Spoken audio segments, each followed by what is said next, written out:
আরেকটা রেসিপি নিয়ে চলে আসলাম আপনাদের সাথে শেয়ার করার জন্য। আসসালামু আলাইকুম বন্ধুরা, কেমন আছেন সবাই? সবার জন্য রইল অনেক অনেক শুভেচ্ছা ও ভালোবাসা। তো এই যে আজকে আরেকটি ভিডিও দেখার জন্য সবাইকে আমন্ত্রণ জানাচ্ছি। মেঘলাময় দিনে কেমন আছেন সবাই?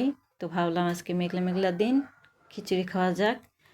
তো এই তো খিচুড়ি কষিয়ে দিলাম, মশলা দিয়ে মুরগি আলু এগুলো সব কষিয়ে নিচ্ছি, 2 পাতের ডাল সব ভালো করে কষিয়ে নিচ্ছি।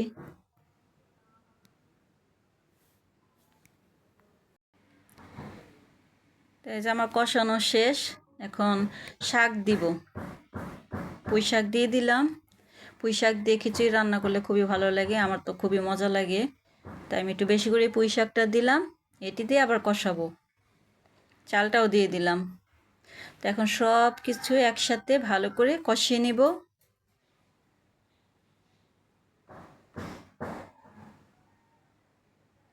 আমি আর পানি দিব না, এই পানি দিয়ে এগুলো কষানো হবে। শাকের থেকে একটু পানি উঠবে, এই যে ঢেকে দিলাম। এই যে পানি একটু একটু আছে, মাখো মাখো হয়ে গেছে, আর পানি দিইনি। তো এখন আমি ঝোলটা দিয়ে দিব।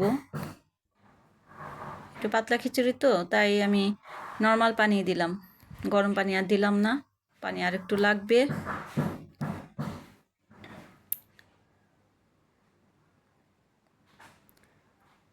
পাশে বাড়ির কাজ চলছে, শব্দ হতে পারে, আপনারা কিছু মনে করবেন না বন্ধুরা।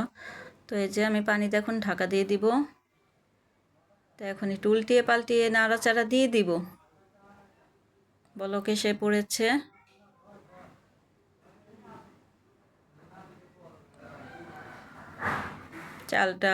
ডালটা আর ফুটবে। তো আমি নাড়াচাড়া দিয়ে দিচ্ছি ভালো করে, আবার ঢাকা দিয়ে দেব। আবার ঢাকা দিয়ে দিলাম। এই তো আমার খিচুড়িটা এখন সব গলে গেছে, ডাল চাল সবই গলে গেছে। একটু গরম মশলা গুঁড়ি উপর দিয়ে ছিটিয়ে দিলাম ফ্লেভারের জন্য। জিরা গুঁড়িও আছে এর ভিতরে, মিক্সড করে রেখেছিলাম।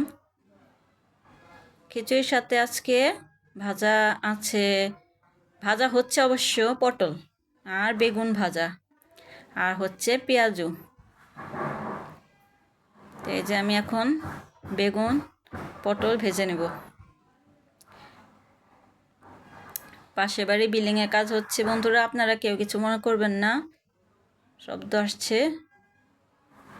তা এখন ভেজে নেব সবগুলো। কার কার ভালো লাগে খিচুড়ি দিয়ে এই বেগুন ভাজা পটল ভাজা, আমাকে কমেন্টস করবেন বন্ধুরা।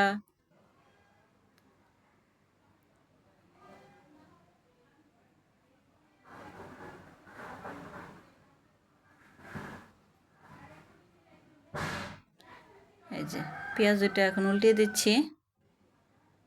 গরম গরম খিচুড়ির সাথে গরম গরম পেঁয়াজু পটল ভাজা বেগুন ভাজা, খুবই মজা, তাই না বন্ধুরা?